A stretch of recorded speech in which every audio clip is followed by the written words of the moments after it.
فأعوذ بالله السميع العليم من الشيطان الرجيم من همزه ونفخه ونفثه بسم الله الرحمن الرحيم أمن يجيب المضطر إذا دعاه ويكشف السوء ويجعلكم خلفاء الأرض أإله مع الله قليلا ما تذكرون سبحانك لا علم لنا إلا ما علمتنا إنك أنت العليم الحكيم رب اشرح لي صدري ويسر لي أمري واحلل عقدة من لساني يفقهوا قولي واحلل عقدة من لساني يفقهوا قولي۔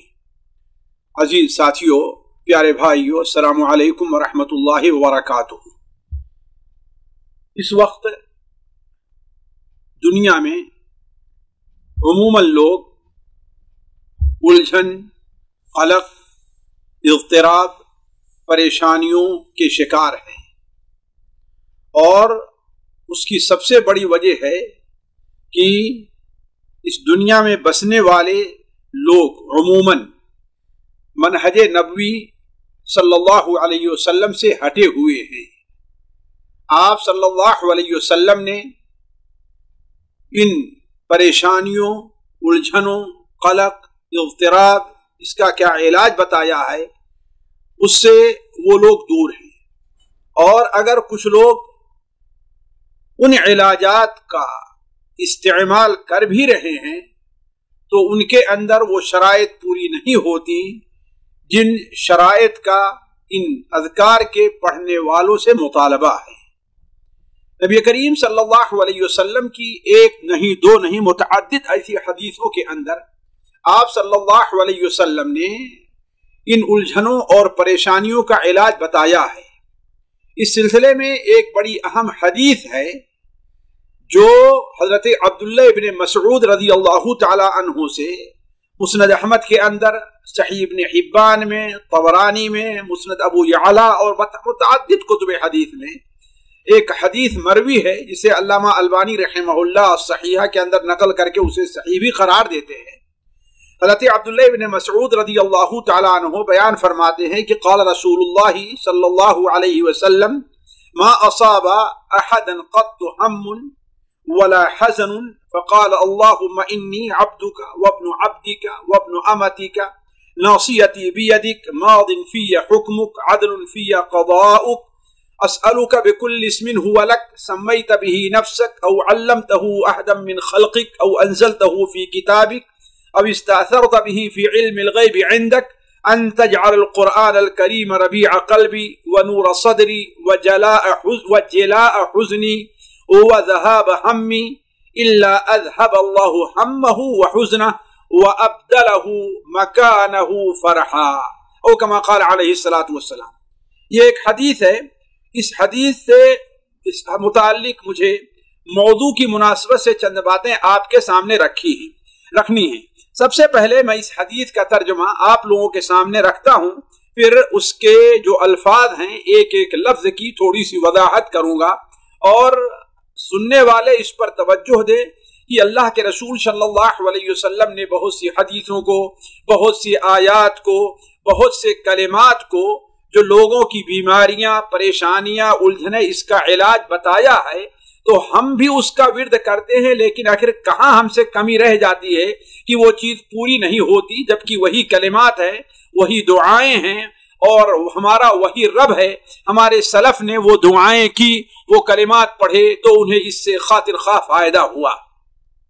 تو سب سے پہلے اس حدیث کا ترجمہ ہم آپ کے سامنے رکھتے ہیں، اس لیے کہ ساتھیوں یہ حدیث بڑی اہم ہے۔ اہم اس معنی میں ہے کہ اس حدیث کو جب آپ صلی اللہ علیہ وسلم نے صحابہ کرام کے سامنے بیان کیا تو صحابہ نے کہا اے اللہ کے رسول صلی اللہ علیہ وسلم، کیا ہم اس دعا کو سیکھ لیں؟ آپ صلی اللہ علیہ وسلم نے فرمایا کہ جی ہاں، ہر وہ شخص جو اس دعا کو سنے اسے چاہیے کہ اسے سیکھ لے۔ بعد حدیثوں میں مزید کچھ الفاظ ہیں جس کا ذکر میں بعد میں آپ کے سامنے کرتا ہوں۔ تو سب سے پہلے حدیث کا ترجمہ سنتے ہیں کہ حضرت عبداللہ بن مسعود رضی اللہ تعالی عنہ سے روایت ہے کہ رسول اللہ صلی اللہ علیہ وسلم نے ارشاد فرمایا، کسی بھی بندے کو جسے فکر و غم لاحق ہو، اگر وہ یہ دعا پڑھ لے تو اللہ تعالیٰ اس کے فکر و غم کو دور کر دے گا اور فکر و غم ان کی جگہ اللہ تبارک و تعالی اسے خوشیاں عطا فرمائے گا۔ وہ دعا کیا ہے؟ وہی اللہم انی عبدک وابن عبدک وابن امتک، یعنی اے اللہ میں ہوں تیرا بندہ، بیٹا ہوں تیرے ایک بندے کا، بیٹا ہوں تیری ایک بندی کا، میری پیشانی آپ کے ہاتھ میں ہے، یعنی میں مکمل آپ کے دست تصرف میں ہوں، آپ کا حکم میرے بارے میں نافذ ہے، عدل پر مبنی ہے آپ کا فیصلہ جو میرے بارے میں ہو، میں آپ سے ہر اس مبارک نام کے وسیلے سے جس سے آپ نے اپنے آپ کو موسوم کیا ہے یا آپ نے اپنے کسی بندے کو سکھلایا ہے یا اپنی کسی کتاب میں نازل کیا ہے یا اپنے پاس خزانہ غیب میں محفوظ رکھا ہے، آپ سے استدعا کرتا ہوں کہ قرآن کریم کو میرے دل کی بہار بنا دے، قرآن مجید کو میرے دل کی بہار بنا دے، میرے دل کا نور بنا دے، میری فکروں کو اس کی برکتوں سے دور کر دے،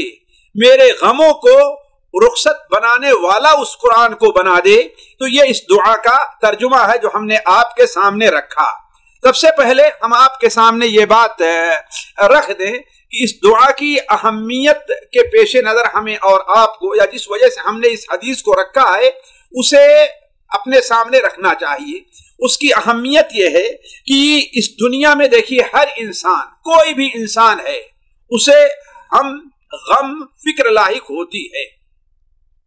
اسی لیے نبی کریم صلی اللہ علیہ وسلم نے فرمایا کہ انسان کا سب سے سچا نام کیا ہے؟ وہ نام جو اس کے مسمى، اس کی طبیعت، اس کے حالت کے موافق ہو۔ وہ کیا ہے؟ آپ صلی اللہ علیہ وسلم کی وہ حدیث جو سنن ابو داؤد اور امام بخاری رحمہ اللہ کی الادب المفرد وغیرہ میں، امام احمد رحمہ اللہ کی مسند احمد کے اندر بھی ہے، ابو وہب الجشمی نامی ایک صحابی سے مروی ہے کہ آپ صلی اللہ علیہ وسلم نے ارشاد فرمایا، تسموا باسماء الانبیاء، انبیاء علیہم السلام کے ناموں پر اپنے بچوں کا نام رکھو۔ حالانکہ اس جملے کو بعض علماء نے ضعیف کہا ہے، لیکن معنی صحیح بھی ہے، اس لیے کہ اللہ کے رسول صلی اللہ علیہ وسلم نے خود اپنے بیٹے کا نام ابراہیم رکھا، تو یہ فرمایا صحابہ کرام کے سامنے کہ ہم نے اپنے بیٹے کا نام اپنے باپ ابراہیم کے نام پر رکھا، یعنی ایک گویا ایک نبی تھے اس نام پر رکھا ہے۔ تو انبیاء علیہ السلام کے نام کے مطابق اپنا نام رکھو۔ اس کے بعد آپ نے فرمایا احب الاسماء الی اللہ عبداللہ و عبد الرحمن، سب سے محبوب نام اللہ تعالیٰ کے نزدیک عبداللہ اور عبد الرحمن ہے، عبداللہ اور عبد الرحمن ہے، اس لیے کہ اس میں گویا بندہ اپنے نام کے ذریعے بھی اللہ تبارک و تعالیٰ کے سامنے اپنی عبدیت کا اظہار کر رہا ہے کہ میں تیرا بندہ ہوں۔ علماء کہتے ہیں کہ صرف عبداللہ اور عبد الرحمن ہی نہیں بلکہ ہر وہ نام جس میں عبدیت پائی جاتی ہے، عبد الرحمن ہے، عبد الغفور ہے، عبد الرحیم ہے، عبد الکریم ہے، عبد الصبور ہے، یہ عبد المحیمن ہے، جو اللہ تعالیٰ کے نام ہیں، ہر وہ نام کے ساتھ اگر عبد رکھا جائے تو وہ بھی اللہ تبارک و تعالیٰ کو بڑا محبوب ہے۔ اس کے بعد آپ نے بیان فرمایا وَأَصْدَقُهَا، جو مجھے بیان کرنا ہے، جس کی وجہ سے ہم نے یہ حدیث آپ کے سامنے رکھی ہے، وَأَصْدَقُهَا حَارِثٌ وَحَمَّامٌ، اور سب سے سچا نام، سب سے سچا نام یعنی انسان کی حالت اور طبیعت سے مطابقت جو نام رکھتا ہے، وہ نام کیا ہے؟ حارث ہے اور حمام ہے۔ حارث اور حمام، حارث کے معنی کیا ہے؟ حرث یحرثو کے معنی ہوتا ہے کمانا، کھیت جوتنا۔ تو چونکہ ہر انسان کماتا ہے، کوئی ایسا نہیں ہے جو کمائے نہیں، ہر انسان کماتا ہے، دنیا کی کمائی کرتا ہے، آخرت کی کمائی کرتا ہے، تجارت کے ذریعے ہو، زراعت کے ذریعے ہو، کسی بھی ذریعے سے ہو، اپنے بچوں اور خود اپنے لیے روزی کماتا ہے۔ تو ہر انسان حارث ہے، کوئی ایسا انسان نہیں ہے جو حارث نہ ہو۔ اور دوسرا معنی ہے، دوسرا اسم نام ہے حمام۔ حمام ہم کے معنی ہوتا ہے، ہم یہم یہم کے معنی ارادہ کرنے والا، عزم کرنے والا، فکر کرنے والا، سوچنے والا، غم کرنے والا۔ اسی لیے ہمارے اردو کے اندر بھی ہم و غم بولا جاتا ہے، یعنی انسان کی فکر اور غم جو انسان کو لاحق ہوتے ہیں۔ خاص طور پر ہم اس چیز کو کہتے ہیں کہ انسان کے ماضی کے مستقبل میں انسان اگر کوئی کام کرنا چاہتا اس کے بارے میں فکر مند ہو جائے، یا مستقبل میں اسے کسی چیز سے خطرہ ہے، اس کے بارے میں فکر مند رہے، سوچتا رہے، یہی چیز ہے ہم میں۔ تو کوئی ایسا انسان نہیں ہے جو اپنے مستقبل کے بارے میں فکر مند نہ ہو۔ دنیا کا مستقبل ہے، آخرت کا مستقبل ہے، کوئی ایسا آدمی نہیں ہے جو اس بارے میں فکر مند نہ ہو۔ اسی لیے آپ نے بیان فرمایا کہ حارث اور حمام سب سے سچا نام ہے، اور سب سے برا نام اللہ تعالیٰ کے نزدیک کیا ہے؟ حرب ہے، مانے لڑائی۔ لڑکے کا نام حرب رکھ دینا، گویا وہ مرہ جس مانے کڑوا پن اور یہ چیزیں۔ تو کہنے کا مطلب یہ ہے کہ جو مجھے عرض کرنا ہے وہ یہ ہے کہ حارث اور حمام کو اللہ کے رسول صلی اللہ علیہ وسلم نے سب سے سچا نام قرار دیا۔ کیوں؟ اس لیے کہ ہر انسان کو ہم لاحق ہوتا ہے۔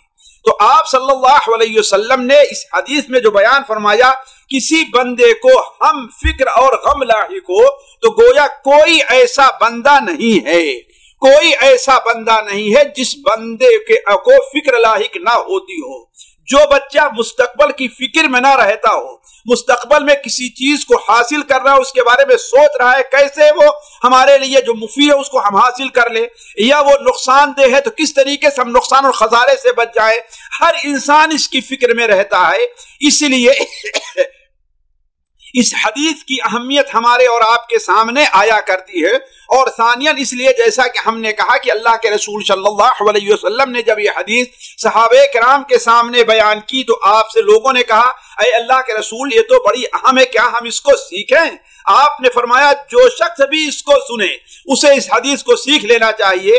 بلکہ ایک حدیث جو مجمع الزوائد وغیرہ میں مروی ہے حضرت ابو موسیٰ اشعری سے ہے شاید، اس کے اندر اتنا یہ الفاظ موجود ہیں کہ آپ سے یہ کہا گیا کہ اے اللہ کے رسول صلی اللہ علیہ وسلم وہ شخص تو بہت گھاٹے میں ہے، بڑی غفلت میں رہا جو ایسی دعا کو اس دعا کو نہ سیکھے۔ تو آپ صلی اللہ علیہ وسلم فرمایا کہ ہاں یقیناً وہ گھاٹے اور خسارے میں ہے، لہذا اسے سیکھ لو اور لوگوں کو بھی سکھاؤ، اس لیے کہ جس شخص نے اس دعا کو اس نیت سے سیکھا اور سکھایا اور اس پر عمل کیا تو اسے جو غم و فکر لاحق ہے اللہ تبارک و تعالی اسے دور کر دے گا، اس کی پریشانی کو زائل کر دے گا، اور جلد ہی تنگی کی جگہ اسے وسعت اور نجات مل جائے گی۔ تو اس بات سے پتہ چلا کہ یہ حدیث بڑی اہم ہے، لہذا ہم میں سے ہر شخص کو اس حدیث کا اہتمام کرنا چاہیے اور اس کے معنی کو سمجھنے کی کوشش کرنی چاہیے۔ اب ہم آتے ہیں اس حدیث کی تھوڑی سی وضاحت کی طرف۔ دیکھیے آپ صلی اللہ علیہ وسلم جو سب سے پہلے بیان فرمایا ما اصاب احدا قط ہم ولا حزن، جس کسی کو بھی کبھی بھی، ذرا الفاظ نبی کے اوپر غور کریں، جس کسی کو بھی، یعنی گویا کوئی بھی ہے، چھوٹا ہے بڑا ہے، مرد ہے عورت ہے، عالم ہے جاہل ہے، کوئی بھی ہے، جوان ہے بوڑھا ہے، جس کسی کو بھی جہاں ہو، اور آگے آپ نے کیا بیان فرمایا؟ کبھی بھی جس بارے میں بھی ہو، دین کے بارے میں ہے، دنیا کے بارے میں ہے، اپنے ذاتی معاملات سے متعلق ہے، امت سے متعلق ہے، اپنے بھائی سے متعلق ہے، اپنے بچوں سے متعلق ہے، اپنے والدین سے متعلق، کسی سے متعلق ہے، تو آپ نے فرمایا جس کسی بندے کو کبھی بھی جب فکر و غم لاحق ہو، تو جب فکر و غم لاحق ہو تو اسے کیا کہنا چاہیے؟ آپ صلی اللہ علیہ وسلم فرمایا کہ یہ دعا پڑھنی چاہیے۔ ساتھیو یہ بڑی اہم باتیں ہیں اور بڑی تفصیل طلب ہے، لیکن میں آپ کے سامنے مختصر یہ بات رکھ رہا ہوں کہ آپ صلی اللہ علیہ وسلم کا گویا فرمان ہے کہ کسی بھی شخص کو کوئی بھی کسی بھی قسم کی فکر لاحق ہوتی ہے، غم لاحق ہوتا ہے، دنیا کے بارے میں ہے، دین کے بارے میں ہے، اپنا ذاتی معاملات ہے، اپنے مال کے بارے میں ہے، اپنی اولاد کے بارے میں ہے، اللہ اپنی ذاتی اپنی حتیٰ کہ اپنے شادی کے بارے میں ہے، اپنے مستقبل کسی بارے میں کوئی بھی ایسی چیز نہیں ہے جس کے بارے میں انسان کو فکر لاحق ہو تو اسے یہ دعا پڑھنی چاہیے۔ اب دعا کیا ہے؟ آپ نے بیان فرمایا اللہم انی عبدک وابن عبدک وابن امتک۔ ذرا غور کریں گے، اے اللہ میں بندہ ہوں تیرا، گویا اے رب تیرے علاوہ میرا کوئی نہیں ہے، میں تیرے سامنے صرف ایک بندے کی حیثیت رکھتا ہوں، ایک غلام کی حیثیت رکھتا ہوں، اور ایک غلام جو ہوا کرتا ہے وہ اپنے جسم کے اوپر اگر ایک کپڑا ہے تو اس کا بھی مالک نہیں ہوتا، گویا اندازہ لگائیں کہ بندہ کس طریقے سے اللہ تبارک و تعالیٰ کے سامنے اپنی عاجزی کا اظہار کر رہا ہے کہ میں کچھ بھی نہیں ہوں. اور صرف یہی نہیں، اے میرے رب کہ میں وابن عبدک، اے اللہ تعالیٰ میں تیرے ایک بندے، تیرے ایک غلام کا بیٹا ہوں، وہ بھی تیرا بندہ ہے. اور یہی نہیں بلکہ یہ سلسلہ حضرت آدم علیہ السلام تک جو گیا ہے میرا، سارے کے سارے تیرے بندے ہی رہے ہیں، اور تیری ایک بندی کا بیٹا ہوں. وابن امتک، تیری بندی کا ایک بیٹا ہوں.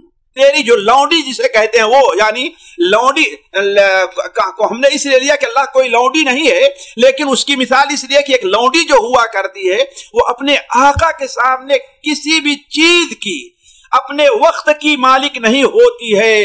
اگر اس کے جسم کے اوپر ایک کپڑا ہے تو اس کی بھی مالک نہیں ہوتی ہے. اس سے اندازہ لگائے کہ بندہ اللہ تعالیٰ کے سامنے کس عاجزی سے دعا کر رہا ہے. گویا بندہ کہہ رہا ہے کہ اے اللہ تعالیٰ میں کسی چیز کا مالک نہیں ہوں، میں ہر اعتبار سے آپ کے تابع فرمان ہوں. تو اے اللہ تبارک و تعالیٰ میں تیرا بندہ ہوں. یہاں پر ایک بات رک کر کے کہہ دوں کہ عموماً حدیثیں جو آئی ہیں اس میں مردوں کو خطاب ہے، لیکن یہ نہیں ہے کہ عورتیں ایسا نہیں کہیں، وہ بھی عورتیں بھی کہیں گی. البتہ عورت یہاں پر کہے گی اللہم انی امتک، اے اللہ تعالیٰ میں تیری بندی ہوں. وابنت امتک، اور تیری وابنت عبدک، تیرے ایک بندے کی بیٹی ہوں. وابنت امتک، تیری ایک بندی کی بیٹی ہوں. اور اگر یہی بھی کوئی نہیں کہہ سکتی، عربی میں عربی نہیں آتی ہماری کسی بہن کو، اگر یہ الفاظ بھی کہہ لیتی کہ اللہم انی عبدک وابن عبدک وابن امتک، تو لغت کے لحاظ سے اس بارے میں گنجائش ہے. اسی لیے ہم نے اس کی وضاحت کر دی ہے کہ اگر کہہ دے تو بہتر ہے کہ اللہم انی امتک وابنت امتک وابنت عبدک وابنت امتک. لیکن اگر نہیں کہہ سکتی ہے کہ تو اپنی زبان میں کہہ لے اے اللہ تعالیٰ میں تیری ایک بندی ہوں، تیرے ایک بندے کی بیٹی ہوں، تیری ایک بندی کی بیٹی ہوں. گویا میں، میرے ماں باپ، آخر حضرت آدم علیہ السلام تک لے کر کے سارے کیا ہیں، وہ تیرے بندے ہی ہیں. یعنی نہ میں اپنے کسی فائدے کا مالک ہوں، نہ ہی میرے باپ میرے کسی فائدے کے مالک ہیں، نہ میرے دادا میرے کسی فائدے کے مالک ہیں، نہ میری امی، میری نانی، میری دادی میرے کسی فائدے کے مالک ہیں. نہیں، ہم سب کے سب آپ کے سامنے مجبور محض ہیں. لا حول ولا قوت الا بک یا رب. اے اللہ تبارک و تعالی، تیرے بغیر، تیری مدد کے بغیر نہ میرے پاس کوئی ایسی طاقت ہے کہ میں گناہ سے اپنے آپ کو بچا لوں، اور نہ کوئی ایسی قوت ہے کہ میں کوئی بغیر تیری مدد کے نیکی کا کوئی کام کر سکوں. میں مجبور محض ہوں. اللہم انی عبدک. یہ تضرع اور یہ کمزوری، یہ عاجزی بندے کے اندر پائی جانی چاہیے، اور یہ چیز بندے کی دعا کی قبولیت کا سبب بنتی ہے. آگے چلتے ہیں ساتھیو. آگے کا جملہ ہے ناصیتی بیدک.